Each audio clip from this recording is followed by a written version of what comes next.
Well, this is that time of year when you see all the Jesus movies on television. You see documentaries about Jesus, about the crucifixion. Many of them question the crucifixion. Did it really happen? If so, how did the story of the resurrection begin? Did he really rise from the dead? And so on. You've seen it all. Some of the movies are well done. Some of the documentaries are well done. Some of them are not. They're just not. And also, this is the time of year when you not only see the movies about Jesus and the relationship especially to his death and his resurrection, and in connection with that, the Passover season, but you also see movies about the Exodus itself. Probably everybody in this room has seen the old classic, The Ten Commandments, Charlton Heston playing the part of Moses. I saw that many years ago, as I'm sure most of you did, and I've seen it a few times over the years. It's not one of those you want to sit down and watch on a regular basis, but I did watch it this year. It's been a long time since I watched it all the way through. I'd see little glimpses, get little bits of it here and there, and it's just a long movie. You don't want to usually sit through the whole thing.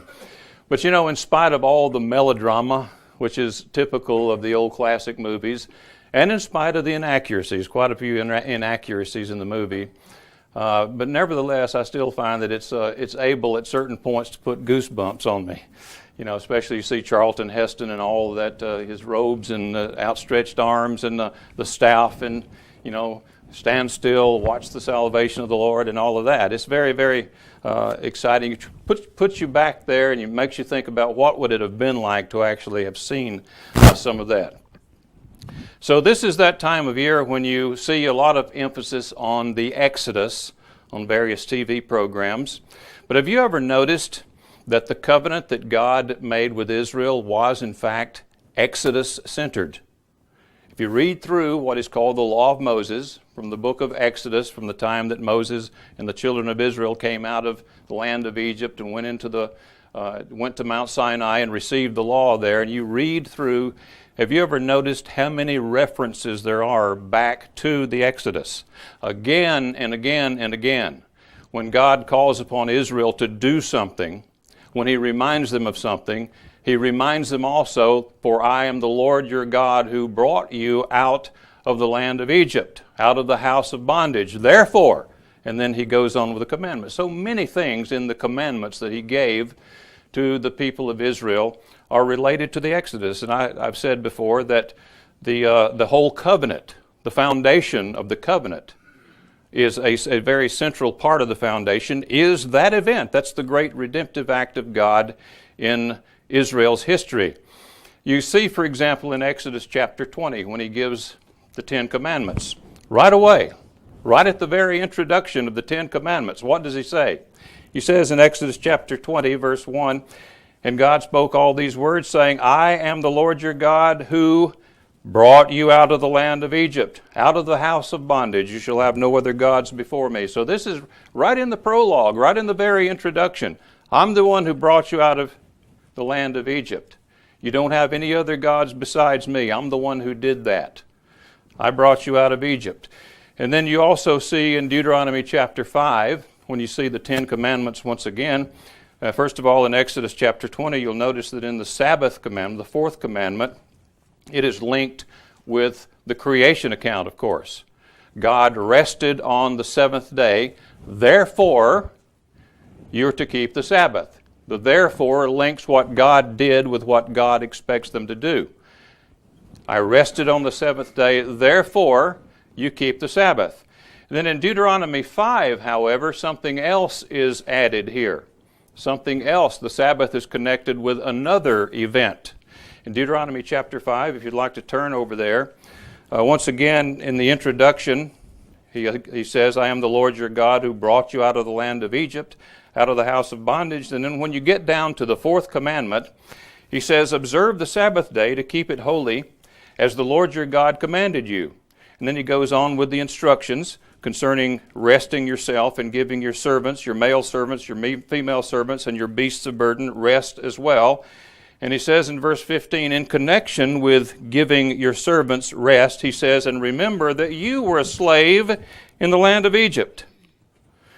And the Lord your God brought you out from there by a mighty hand and an outstretched arm. Therefore, once again we see the therefore connecting what God has done with what he expects them to do.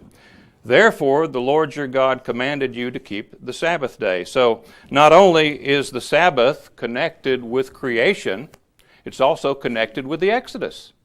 It was a weekly reminder to these people of who it was who gave them rest, who brought them out of the land of great burdens and, of course, ideally into the land flowing with milk and honey. There were some problems along the way, primarily due to their own rebellion. But nevertheless, that was the ideal. Then you see in Leviticus chapter 23, even the Feast of Tabernacles is connected with the Exodus. Leviticus chapter 23, if you'd like to turn over there and read a couple of verses there. It says in verse 42, you shall dwell in booths for 7 days. All who are native Israelites shall dwell in booths or tabernacles, that your generations may know that I made the children of Israel dwell in booths when I brought them out of the land of Egypt. I am the Lord your God.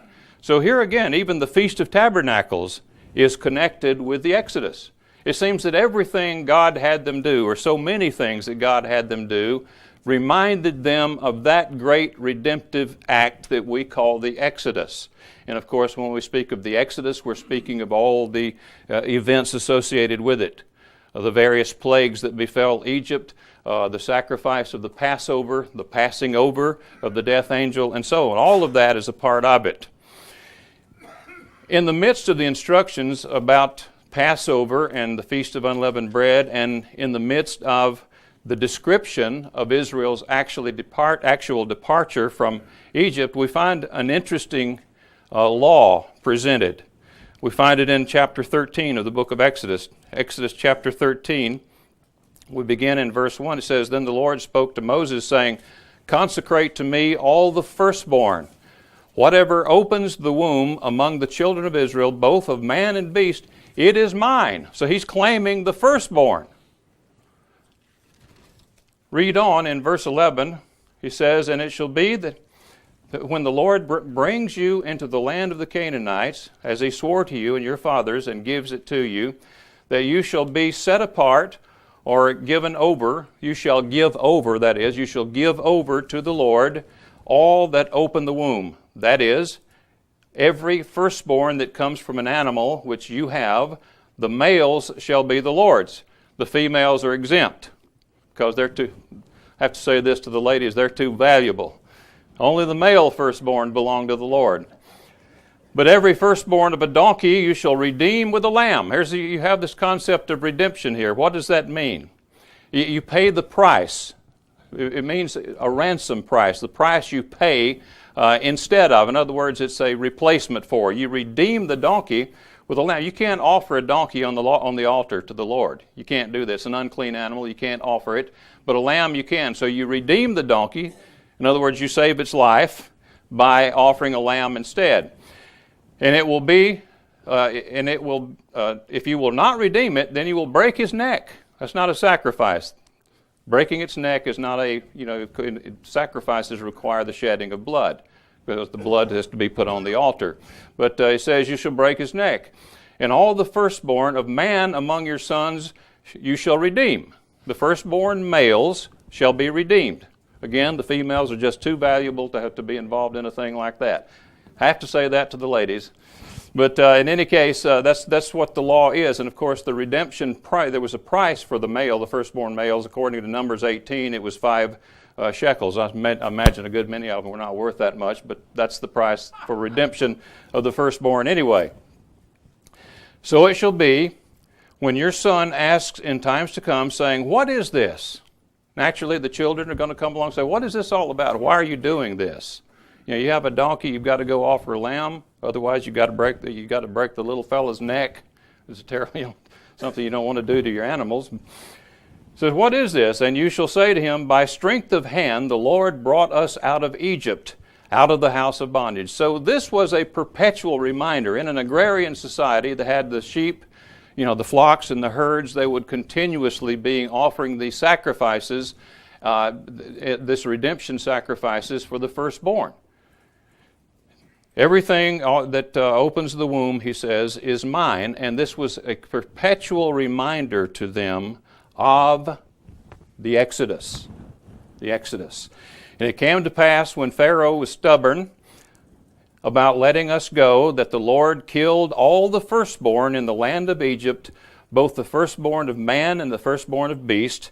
Therefore I sacrifice to the Lord all males that open the womb. But all the firstborn of my sons I redeem. It shall be a sign on your hand, as on your hand, and as a frontlet between your eyes. In other words, it's forever before you. It's always there. It's always something you're participating in, and you'll never lose sight of it. For by strength of hand the Lord brought us out of Egypt. So again and again, all you have to do is read through the law of Moses from Exodus, Leviticus, Numbers, Deuteronomy. Read through the various laws and commandments, instructions God gave to Israel, and you will find again and again and again references back to this Exodus event. As I said, that was the great redemptive act of God and serves as the foundation of the covenant that God made with the people of Israel. Now, to redeem normally means to restore the rights of a disadvantaged person through payment of a ransom. You redeem a slave by paying the price. That's what redemption is all about. However, throughout Scripture it's used in a broader sense than that. It speaks of simply, the emphasis is on restoration, on rescue, on restoring, that sort of thing. In Exodus chapter 6 and verse 6, God says, I will redeem you with outstretched arm and great judgments, in talking about what he would do in the Exodus. And in chapter 15 and verse 13, in the Song of Moses, Moses speaks of the people whom you have redeemed. So this language of redemption is used in connection with what happened in the events surrounding the Exodus, and that would include certainly the death of the firstborn. Now then, the one festival season above all others that commemorates the Exodus, that's obviously Exodus-centered, and that's the one that we're in right now, and this day concludes, is the Feast of Unleavened Bread, both the Passover and the Feast of Unleavened Bread. You know, you look at the Passover event, and you see that here too, God claimed the firstborn. It's in the 10th plague that befell Egypt. 9 plagues. You know, the recalcitrant ruler of Egypt wouldn't change his mind. He might temporarily seem to be changing his mind, but once again he would harden his heart, and he would not let the people go. But this 10th plague, in this 10th plague, God announced his claim on all the firstborn of Egypt. Now that includes, by the way, the firstborn of Israel. Every firstborn in Egypt, God says, this is mine, and I'm going to visit I'm going to visit Egypt this night, and I'm bringing an angel with me, the destroyer. Now there's a price, there's a redemption that can be paid, a ransom price that can be paid. There's a substitutionary sacrifice, and that involved a lamb. 1 lamb per household. Israel was told, you kill the lamb, you put the blood of the lamb on the doorposts, the 2 doorposts and the lintel of each home, and God says, when I see the blood, that's a sign that the sacrifice has been made, that shows me that the redemption price, the ransom has been made, then I will stop the destroyer from going into that house and destroying the firstborn. So the Passover sacrifice was really a substitutionary sacrifice. It substituted for the death of the firstborn. And remember, God claimed all the firstborn in Egypt. And had the Israelites not put the blood of the lamb on their doorposts and lintels of their homes, had that not happened, had they not offered that sacrifice, that substitutionary sacrifice, their firstborn too would have been destroyed. So it was a substitutionary sacrifice, and after that occurred, you know the rest of the story. Pharaoh finally did release the people. Let's look at a few verses in chapter 12 of Exodus. Exodus 12, verse 23 says, For the Lord will pass through to strike the Egyptians, and when he sees the blood on the lintel and on the 2 doorposts, the Lord will pass over the door and not allow the destroyer to come into your houses to strike you. But then when this occurs, and all the firstborn in Egypt are destroyed in that night, except for the people of Israel, this is what happens. Take up the account in verse 29. And it came to pass at midnight that the Lord struck all the firstborn in the land of Egypt, from the firstborn of Pharaoh who sat on his throne, to the firstborn of the captives who was in the dungeon, all the firstborn of livestock. So Pharaoh rose up in the night, he, all his servants, and all the Egyptians, and there was a great cry in Egypt, for there was not a house where there was not one dead. So this must have been a very shocking event, and naturally the result was, finally, Pharaoh says, okay. Finally, God brought him to his knees, as it were, although temporarily, long enough to get them out of the land. But so he defeated Pharaoh. He overthrew the gods of Egypt in that night. That's the way it would have been seen. God overthrew the gods of Egypt, and he brought to his knees, or he brought the surrender of the recalcitrant ruler of Egypt. So this is what happened, and Pharaoh says, let the people go. So it says in verse 37, and the children of Israel journeyed from Ramses to Succoth, about 600,000 men on foot besides children. Now you do the math on that, think 600,000. And I realize there's a different way to translate this, but then when you start comparing the numbers that are in the book of Numbers, the numbers of the tribes, with this, you see a lot of consistency. They're in large round numbers, of course, but so it breaks down at a certain point. But this number here is consistent with other numbers you find. And when you start thinking about this was foot soldiers, basically. These were people who were military age from 20 years on up, men, not counting the women, not counting the children, not counting the very old, the aged, and certainly along with them went out a whole, it says, it goes on to say, the flocks and the herds. And evidently, I get the impression it was a massive number of animals that went with them when they left Ramses. So here you have this massive number of people, perhaps up to 2.5 million. And naturally, that's going to take some time to move them. They're going to start out, it's going to take quite a bit of time to, when they start, we think of the Exodus happening in a certain event. Well, they left at this time, there they go. They're gone. No, they're still going. They're still going. They'll be still going for some time because, remember, you have women. Among the women, it's not all the able-bodied women. It's also those who have small children and little babies in their arms. It's also those who are pregnant. It's also the older people who can't walk. They have to be carried in some kind of carriage. And then there's all the animals. In addition to this massive number of Israelites, a mixed multitude, we're told, went out with them. So that's quite an enormous number that began moving out of Egypt. So it goes on to tell us that they went from Ramses and to a place called Succoth. We don't know for sure exactly where that is. You can look at some of the information that's available on this, and many of these places that are named in scriptures, there's still some controversy as to exactly where they were. We're not really sure exactly where Succoth was, but apparently it was in the land of Goshen, one of the towns of the land of Goshen, just as Ramses was. So they left Ramses, went to Succoth. No doubt there was a lot of organizing effort going on in this whole process. And then finally they moved from place to place. You see it in Numbers chapter 33, where you see a stage-by-stage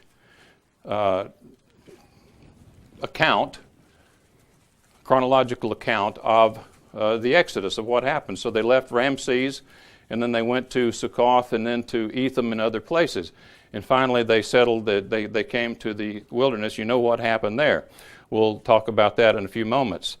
But here you see, first of all, let me mention in Numbers 33, I want to read the way it's worded here, and then we're going to come back to this, and we'll note a point of interest along the way. Numbers 33, it says, "These are the journeys of the children of Israel who went out of the land of Egypt by their armies under the hand of Moses and Aaron.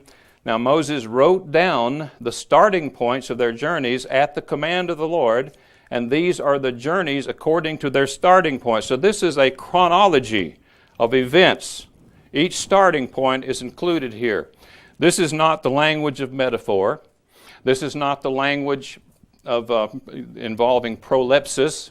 Prolepsis meaning you describe a future event as if it's already occurred. You see a lot of that in the Hebrew text, but not this. This is a chronology. You take it in a very literal way. They departed from Ramses in the first month, on the 15th day of the first month.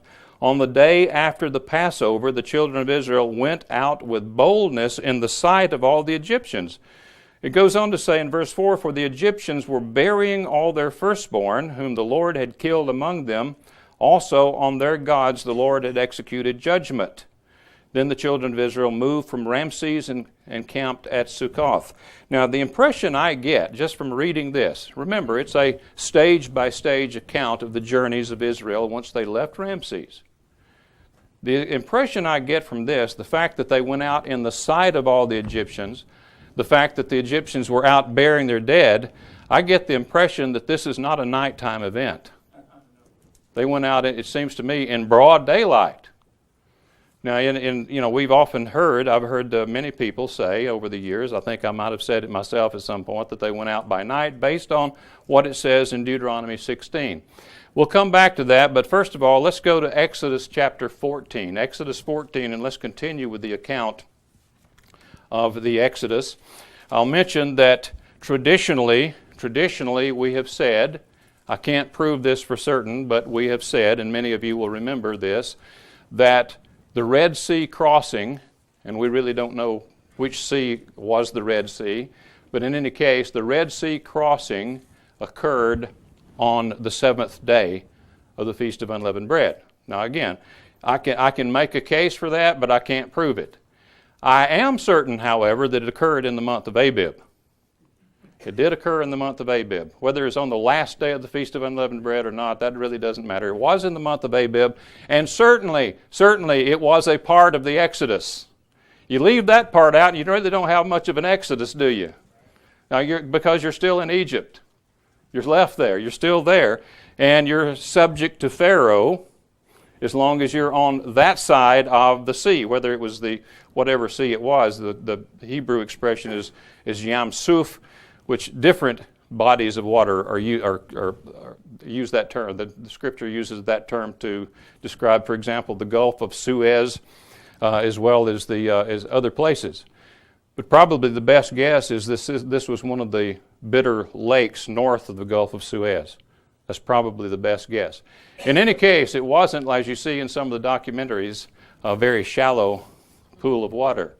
This is something that required a little bit more than waders to get across if you're going by foot, because you don't have many shallow waters that can drown an army like the army of Egypt, and this is what happened there. But in any case, the Red Sea crossing happened in the month of Abib, possibly on this day, on the last day of the Feast of Unleavened Bread.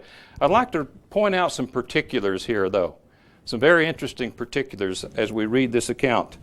First of all, let's begin there in chapter 14. Of course, the advancing Egyptians are threatening to the people of Israel.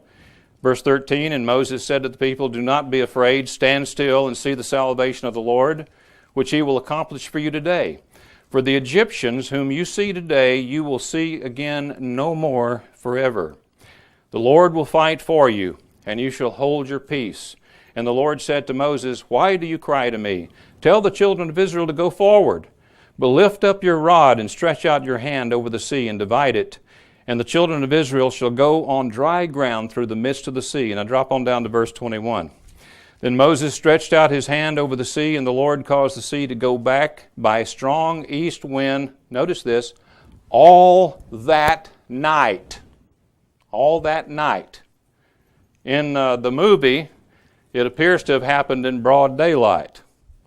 But this says all that night. And made the sea into dry land, and the waters were divided. So the children of Israel went into the midst of the sea on the dry ground, and the waters were a wall to them on their right hand and on their left. And the Egyptians pursued and went after them into the midst of the sea, all Pharaoh's horses, his chariots, and his horsemen. Now it came to pass in the morning watch. Now the morning watch is the last part of the night. The last part of the night, just before the sun appears over the horizon. In the morning watch that the Lord looked down upon the army of the Egyptians through the pillar of fire and cloud, and he troubled the army of the Egyptians, and he took off their chariot wheels so that they drove them with difficulty. And the Egyptians said, "Let us flee from the face of Israel, for the Lord fights for them against the Egyptians." You don't have any wheels on your chariots, you're going to have a hard time getting away. I've always found that to be the case. Then the Lord said to Moses, "Stretch out your hand over the sea, that the waters may come back upon the Egyptians on their chariots and on their horsemen." Now keep in mind, all of this is happening at night. The wind blows upon the sea, parts the waters at night. Here they cross over, and now it's come to the morning watch, and Pharaoh's men, his army, is pursuing the fleeing Israelites. He goes on, verse 27. "And Moses stretched out his hand over the sea, and when the morning appeared," so this happened at night, the exodus from the actual departure itself across the Red Sea happened at night, possibly on the night of the 21st day of Abib. "The sea returned to the full depth while the Egyptians were fleeing into it. So the Lord overthrew the Egyptians in the midst of the sea. Then the waters returned and covered the chariots, the horsemen, and all the army of Pharaoh, and came into the sea after them. So not so many as one of them remained." So that tells me it was not a shallow pool. It's quite a lake, quite a body of water there. "But the children of Israel had walked on dry land in the midst of the sea, and the waters were a wall to them on their right hand and on their left. So the Lord saved Israel that day out of the hand of the Egyptians, and Israel saw the Egyptians dead on the seashore. Thus Israel saw the great work which the Lord had done in Egypt. So the people feared the Lord and believed the Lord and his servant Moses." It would have been good had it remained that way, but unfortunately it didn't. They seemed to forget. That's why God wants them to remember. Remember that I brought you out of the land of Egypt, out of the house of bondage. Don't forget the details. That's why he reminded them through the festivals and through the firstborn law and other things. And that's why you find repeated references to it in the law of Moses, because this was the basis of the covenant. This was the great redemptive act of God that served as the basis of the Sinaitic covenant. Now, of course, we can make the comparison. We can draw an analogy there. There is a great redemptive act of God that is the basis of the entire foundation of the new covenant. And that involves the sacrifice of another Lamb of God. The Lamb of God, I should say. But in any case, I think all of us, as we read the story, can see that right away without a lot of commentary. But what is interesting here is that this event happened at night. Now, back in Deuteronomy 16, I'd like to call your attention to something and offer it as a possibility. Not preaching dogma here or doctrine, but a possibility. And if you don't agree with it, well, that's okay. Doesn't matter if you're wrong. No.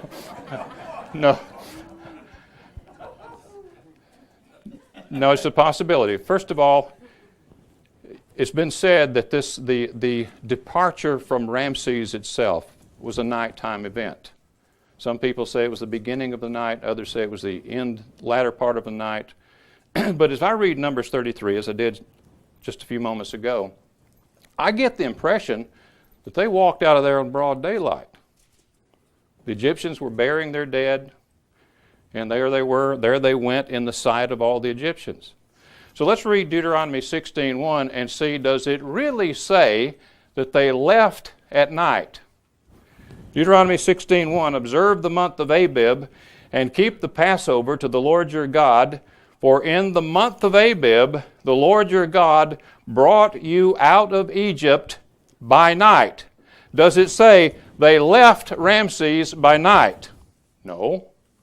I mean, this expression could refer to that if indeed they did leave Ramses by night. But is that what it says? No. No, it says they were brought out of Egypt by night. If we must don our fundamentalist hats and interpret this text in the most literal possible sense, then I would say this refers to to the passage through the Red Sea, because they were literally in Egypt, or at least in a land claimed by and controlled by Egypt, and Egypt was breathing down their necks, threatening to destroy them, when God parted the waters that night, and He literally delivered them, brought them out of the land of Egypt and into the wilderness by night, one night. So I would say there's a real good chance that when Moses penned this later, and it was written quite a bit after the fact, remember that he had that event in mind. In fact, I would say he was looking at two nighttime events. One is when Pharaoh actually released the people. It was in the middle of the night, or sometime in the night, when he said, "Let the people go." You might say they were as good as out of Egypt at that point. And then later, perhaps on the last day, the night portion of this day, the seventh day of the Feast of Unleavened Bread, they literally left Egypt by night. So two very important nighttime events. I think this text here probably has them both in view. God delivered Egypt, or I should say Israel. He brought them literally out of Egypt by night. He did so by way of the Red Sea, passage through the Red Sea. So, for what that's worth, to me it makes sense. To me it makes perfectly good sense that this is what is in view here. Now, it could be in reference simply to the defeat of Pharaoh and what happened in that night. You say, well, Israel didn't leave as soon as Pharaoh released them. Well, it doesn't matter, especially if they left the next morning. It doesn't matter, because in that case it would be proleptic. You find a lot of prolepses in Scripture, as I mentioned earlier. For example, God told Abraham, "I have made you a great nation." Abraham didn't even have the first. Isaac wasn't even born yet. You know, he says that same thing to Sarah in the Hebrew. If you look at the Hebrew, you find all kinds of statements like that where God is talking in the past tense about things that haven't happened yet. He told Adam, "In the day that you eat of this forbidden fruit, in the day you eat thereof, you shall surely die." Of course, Adam ate it and he dropped dead right then, didn't he? Well, no, not exactly. You see, that's what you call prolepsis. It does not refer to the time of Adam's death. It refers to the certainty of Adam's death. And a proleptic statement like this, if this is proleptic in chapter 16 and verse 1, it says, "For in the month of Abib the Lord your God brought you out of Egypt by night," that could be a proleptic statement referring to the time that Pharaoh released the people. In other words, they're as good as out of there. They will be. It speaks of the certainty of the Exodus. But in any case, just a side note there that I thought you'd find of interest. Now, what does all of this have to do with us? What does all of this have to do with us? It's a very interesting story, the Exodus. I like to look at this and try to figure out where the stopping points were, some uncertainties in the story, exactly where was the body of water that they crossed, various theories about that. But you see all these details in the text, and it's very interesting. And the most important thing, of course, is that it was God who redeemed these people. It was God who worked these miracles in Egypt, who brought on the plagues that resulted in their departure. That great event that served as the basis, the foundation of the covenant that He would make with them. That's the important thing there. Well, what does that mean to us? Because we're so far removed from that. So far removed. We're way down the road, thousands of years away from that. Well, go with me to 1 Corinthians chapter 10. Keeping in mind that the same God, the God who delivered Israel, also delivers us from a very real kind of bondage. It may not be the bondage of Egypt, but we could call it spiritual Egypt. It's the bondage of sin. It's the bondage of this world, a world that is controlled by, ruled over by Satan the devil. He has made provisions for the defeat of the god of this world, just as he defeated Pharaoh in the ancient world. Pharaoh and the gods of Egypt. So the god of this world and his minions are defeated, really. They're defeated. They haven't seen their defeat yet. They haven't had experienced the fullness of it. Nevertheless, provisions have been provided for our deliverance from them. In 1 Corinthians chapter 10, verse 1, Paul says, "Moreover, brethren, I do not want you to be unaware that all our fathers were under the cloud, all passed through the sea. Speaking of the Red Sea departure, or the Red Sea event. And it's interesting here that he's speaking to a predominantly Gentile church, and yet he says, our fathers. He connects them with the fathers of Israel.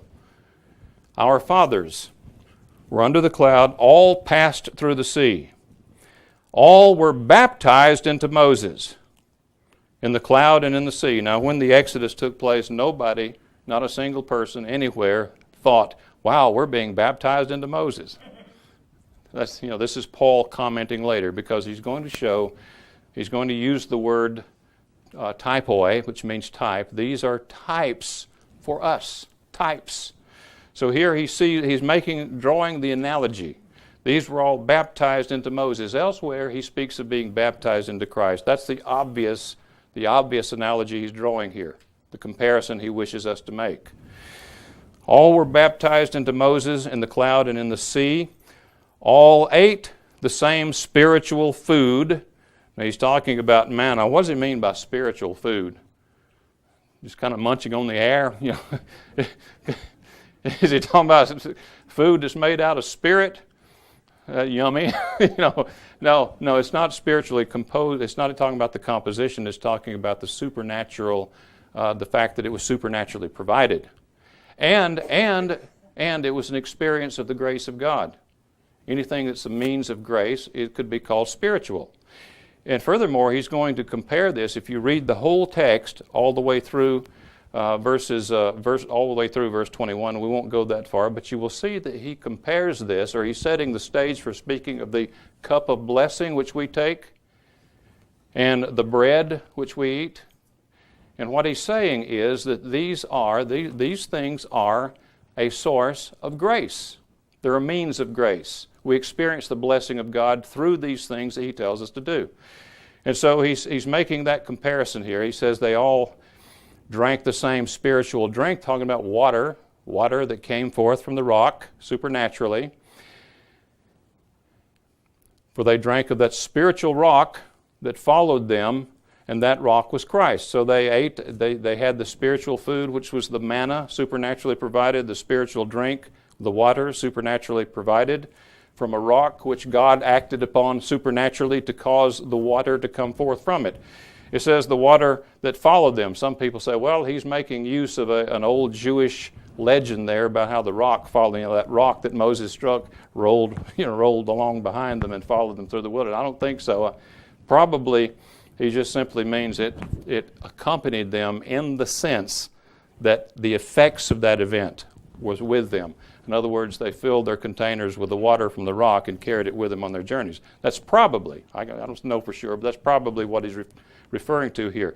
In any case, he is telling us that these things happened and these things were recorded for our benefit. It says, but with most of them, it goes on to say, but that rock was Christ. You can understand that various ways. You can understand it to mean, well, that was the pre-incarnate Christ was in the wilderness with them. That's a possibility. The other way is simply that this is, he's speaking metaphorically.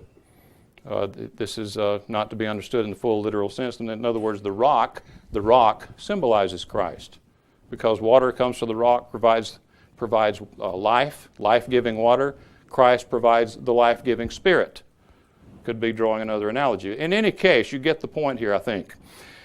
Well, with most of them, God was not well pleased. Now we come to the real lesson. With most of them, God was not well pleased, for their bodies were scattered in the wilderness. Now these things became our examples, to the intent that we should not lust after evil things as they also lusted. What's he telling us here? He's saying these people experienced the grace of God in a remarkable way, in a way no other nation had experienced it.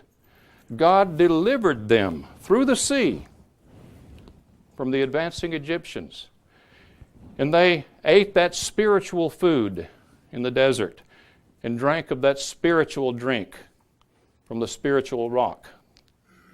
And yet, in spite of all this grace that was bestowed upon them, in spite of all these marvelous blessings by way of miracle, Nevertheless, what did they do? They went lusting after things that God told them not to go after. They fell into idolatry. They fell into sexual immorality, usually associated with idolatry in one form or another. They grumbled. They grumbled in spite of the fact that God had provided for them. They still grumbled when things didn't go their way, which showed their self-centeredness. And God was not well pleased with them. And Paul says that these are an example for us. He says, verse 6, now these things became our examples. They're types for us, to the intent that we should not lust after evil things as they also lusted, and do not become idolaters as were some of them. As it is written, the people sat down to eat and drink and rose up to play. And it goes on to give some other examples here of their rebellion, of their disobedience in the wilderness, in spite of grace, in spite of the great blessings God had bestowed upon this special people, special in the sense that God had separated them from the nations.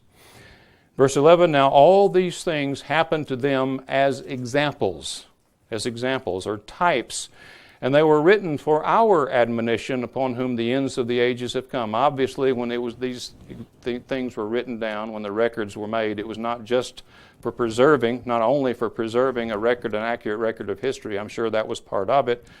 But obviously, God inspired the writing of those things so that they would be useful to people, His people, in the future. And that's what Paul is telling us here. They're written for our admonition. Therefore, let him who thinks he stands take heed, lest he falls. If it happened to them, after seeing the miracles that they saw, after experiencing the mercy and kindness of God the way they did, if that happened to them, if they fell, then Paul is saying, you can fall too. You can too. So let this be an example. You have been redeemed by the blood of the Lamb. The firstborn who were in Egypt, the firstborn of the Israelites in Egypt, were redeemed by the blood of the sacrificial lamb. The powers that held you under bondage have been defeated, and you have been set free, just as Israel was set free from the powers that were over them. Now the message is this: live like a free person. Live like a free person. Live like the free person that you are. Don't go back to Egypt, as it were. And during your journey in this wilderness, do not become entangled once again with anything that would again enslave you. That's the simple message in this Feast of Unleavened Bread, in the seventh day of the Feast of Unleavened Bread.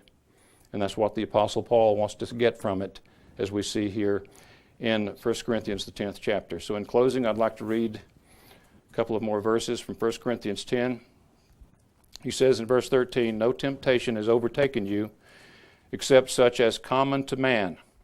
But God is faithful, who will not allow you to be tempted. And this word means to be tried, tested.